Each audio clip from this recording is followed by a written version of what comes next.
Am I on? Oh, there you are. So, what I wanted to talk about my first Sunday back here. So, uh,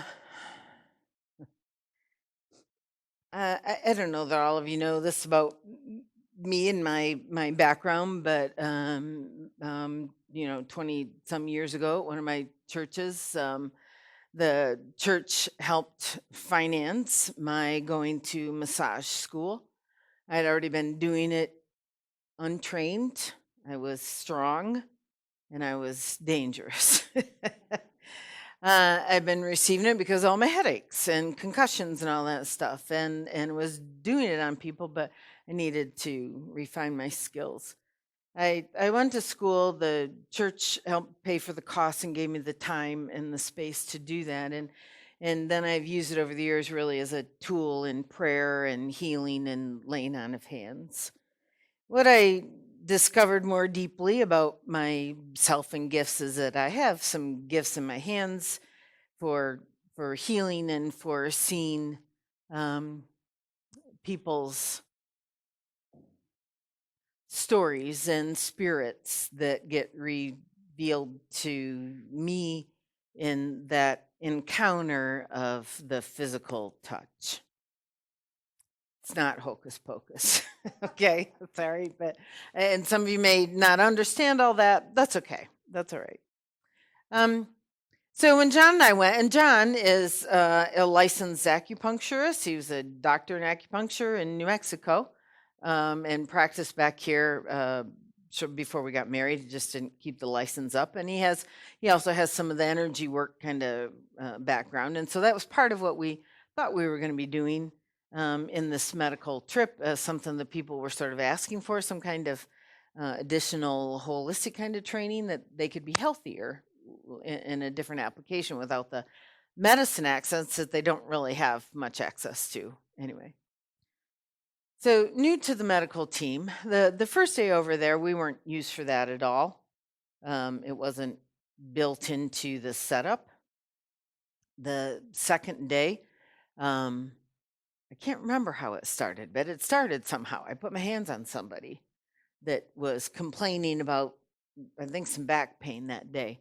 And that was the first time somebody sat in the chair in front of me. And I put my hands on them, and then it started this waterfall of people and rows and rooms waiting, to be seen. And not really part of the medical staff now, not really part of the extra activities, the hand washing, the toothbrush, the crafts, that stuff. I became sort of my own little entity. And John helped with that. John's a little more hands off. His is more of an energy work with some hand application. But it's really a powerful, and I'm looking at Paula because she's a massage person. I know she knows some of what I'm talking about. So it's a very powerful experience to have these people. Mind you, there's a language barrier. So they come over to sit in my chair, and I'm like, ¿Dónde este te problema? Where's the problem? I speak Spanglish. Where's the problem? And they would, motion something, and then, they sit in my chair, and you put your hands on them, and they're stone quiet from that point, but their eyes are, begging for your healing touch on them. And they sit in my chair, and you sort of seek permission in that touch exchange in your spirit. And then I, work on them a little bit, and you get this exchange. It's wordless, but you get this encounter into their stories. You feel it through their bodies, where their muscle is at, where their pain is, where their experience come from. The young man with the disc issues and the sister that's already in a wheelchair. The women with all the back pain from their labor, the stuff of the shoulders, the arm connections from the labor, the trauma from concussions and dealing with head pains, the older people with the atrophy and legs and feet that don't bend anymore. And they don't know they don't know physical therapy, Dennis. They don't have anybody fawning over them every week, teaching them, little tricks and keys. They don't know about stretching out there. Nobody teaches them any of this stuff. And and this encounter, this parade of these lives coming before me day after day, then and exchanging that healing and going from the pain in the eyes to they get up 10 or 15 minutes later out of the chair and are just like, oh my gosh, what have you, what have you done? And it's really powerful. Okay. uh, teaching stretching, teaching energy work on reflexology charts and connecting body and reflex points and, doing your hand and massage and how that affects your whole body. And okay, you get my drift? It's exhausting. At one hand, it sucks it all out of me. At the same time, it fills you up, but it sucks it out of you. And so, after 5 hours of massage, my hands are throbbing, like they've been hit with a hammer. My arms are aching, all the way up. And you're just emotionally, you've had all these lies put before you and these faces that come back pleading in your eye. And it's, 3 o'clock and the group is packing up and you haven't had a break and you didn't get lunch till an hour after everybody else because you couldn't say no to the eyes that are looking at you saying do more. And they're packing up and the group's getting ready to go and you still have 5 more people sitting there waiting for me. And you have to tell them no. Okay? The last day on Saturday, we were in Satipo at the home church, the Methodist church there. Metodisto Iglesia. Iglesia Metodisto. Want to say that? Iglesia Metodista. Iglesia's church, Metodista is our Methodist church. And I was supposed to be making a banner for closing service that night. I had it started, but I didn't have words on it yet. And I had from 3:30 till 5:30 to get back to the room, wash off all that energy, shift moods, get these words on this giant, 7-foot by 54-inch banner that was going to be done as part of the craft and hang up in the building. And what do we want on it? So I'm talking with Pastor all day and with Rudy and some of the others. What do they want on this banner? What do they want it to say? And the phrase that kept coming, that came back that they requested was the one I put in the bulletin for you. Nada es impossible para Dios. Nada es impossible para Dios. Do you know what that is? With God. Dios is God. Nothing, nada, nothing es impossible para, with God. So after all this time working on these people in this week that, it wasn't all work. We had our other rest time and stuff. Okay, I don't want to over dramatize that, but it was this energy exchange in these people that would come and the other locals that would sort of surround me. I felt very cared for and taken care of. But I had put this on the banner and I just had this encounter with those words in a new way. And that was the, point of my thing today. I had an encounter with those words in a new way. The scriptures say it this way in 3 lines. Luke 1:37. For nothing is impossible with God. That's the whole line. That's out of the birth narrative Gospel of Luke. Nothing is impossible with God. There it is. Matthew 19:26. Jesus looked at them intently and said, humanly speaking, it is impossible, but with God, everything is possible. out of Philippians 4, verse 13. For I can do everything through Christ who strengthens me.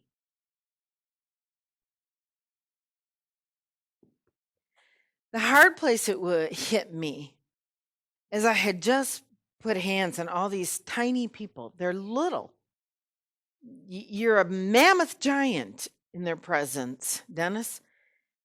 A tall man of the older people is 5 feet tall. The women are little. Their hands that, maybe got up to my first knuckle up here. They're little. And they live by the strength and sheer will of their bodies. Because a daily existence is laborious. To get water in a day for your family, to find what your food is going to be, to labor in the fields or your little garden, to scrub your clothes for the day, to take care of the children or your elderly around you, or to get that walk to the market in, to buy with those few soles, whatever you're going to do for the sustenance of the day. And they live and breathe by that strength of those tiny bodies. They're little. And I kept putting my hands on these men that are laborers, and they're little tiny, they're half of you, Dennis. I mean, they're just little. And these are the men that have just labored, and the women, and they're just working so darn hard. And it just struck me that scripture, nothing is impossible with God, takes on a whole different thing, because we're not talking about like we do, that we're talking about, oh, let's raise $100,000 for a new project. We can do it. God's with us. That's what we think of when we think of that scripture. You know what I mean? We think of big, grand stuff, like we can make it to that big goal. We can do that other big project. We can, revive. We can renew, because with God, anything is possible. In their context, that banner, that saying was to get through the darn day.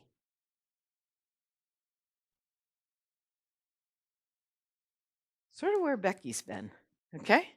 To get through that single day. Their body wasn't something that they're out there declaring, I got a right to express me in this way. I need to be this of sexuality or this of gender. I don't need to have this clothing on me. I don't have to have this great haircut. I don't have to have, any of these. I don't need to go to the gym and work out today. Life is survival, on the edge. Do you hear me? And that thing of that phrase in a new way to say, this day, in this day, to get through this day with this pain that I had, this ache here, and I still have to go back and do the chores to survive this one day. And in that, my faith comes and says that with God, I can do it. And they come to church. They come to church to worship, to seek relationship, to get through their lives, to get through their days in a whole different way than we do in our excesses. We are so privileged, people. We are so privileged in excess and abundance that we're just blinded by it. We're just blinded by it all. We have the privilege to be prejudiced. We have the privilege to be exclusive. We have the privilege to sit there and say, well, they can't, and this is, and that, and they live in a place of just sheer day survival. And their faith is that with God, all these things are possible. They can do it with the power that strengthens them. Do you hear me?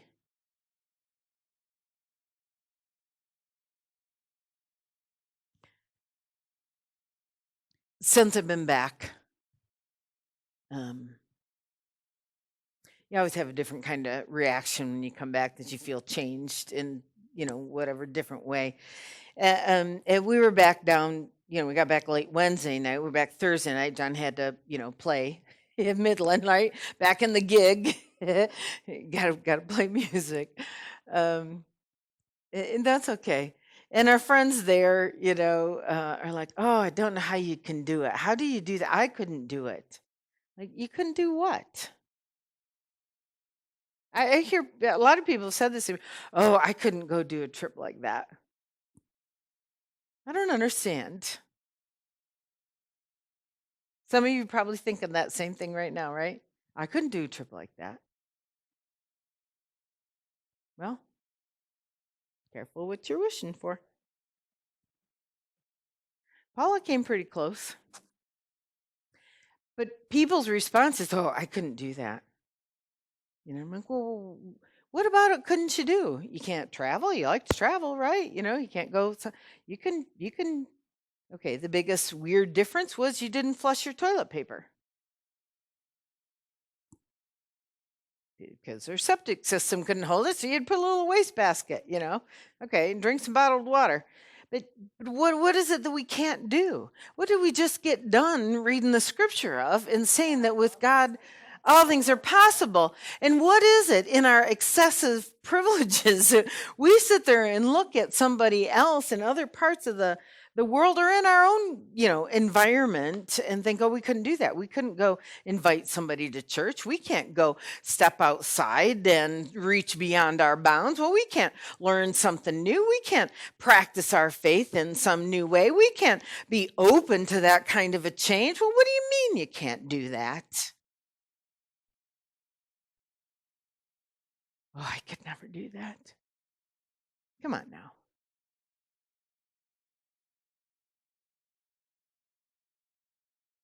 What do you mean? I could never do that.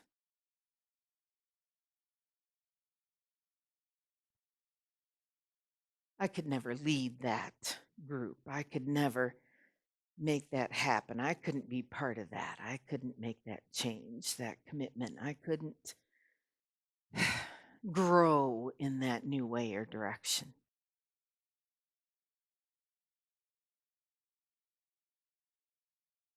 Come on. Our comforts make us soft.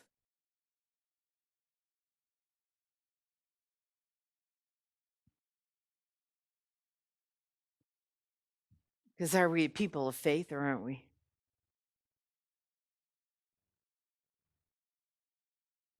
Are we a people of faith or aren't we? So, can we do things that we think are beyond us? Why?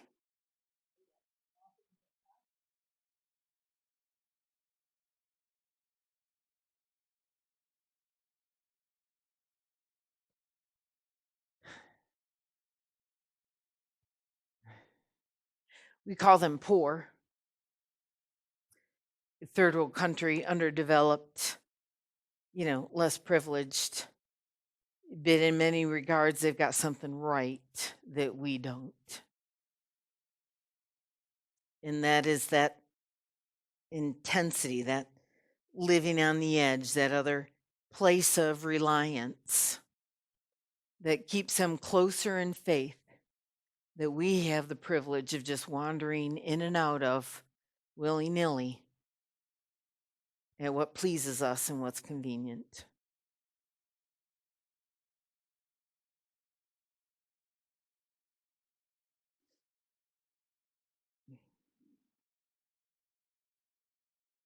Nada es imposible para Dios. Nothing is impossible with God. The parting party that Saturday night that little church had for us, the people that had been with us all week traveled to all those places and just pouring out their, I said my phrase was, I was a stranger in a foreign land and they took care of me. And I really felt that.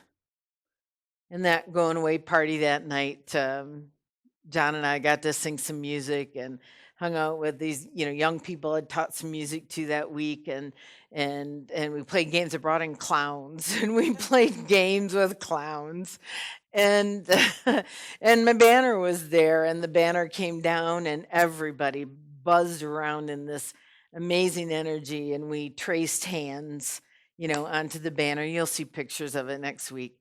Traced hands on the banner and put our names and little messages on it, and dated and stamped it, and together, um, the experience of a mission trip isn't in the essence of what we do to ease their life in some way. The mission trip at its core is that people connecting experience in another culture that goes beyond words, and it bonds the spirit, and it helps us see God in faces of our brothers and sisters around the world. And in that way, we are one. And look forward to sharing some more with you next week. John will have his own perspectives.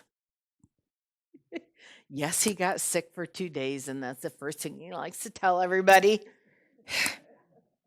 But I'm working on that.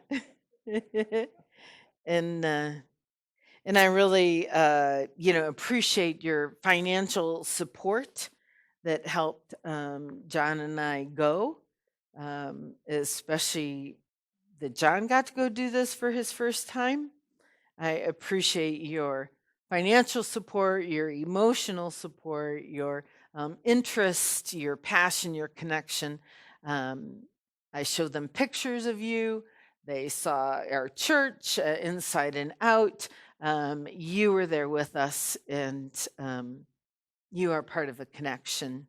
And this is the Methodist Church, and this is the church I love. And you were there with me, so thank you. Thank you.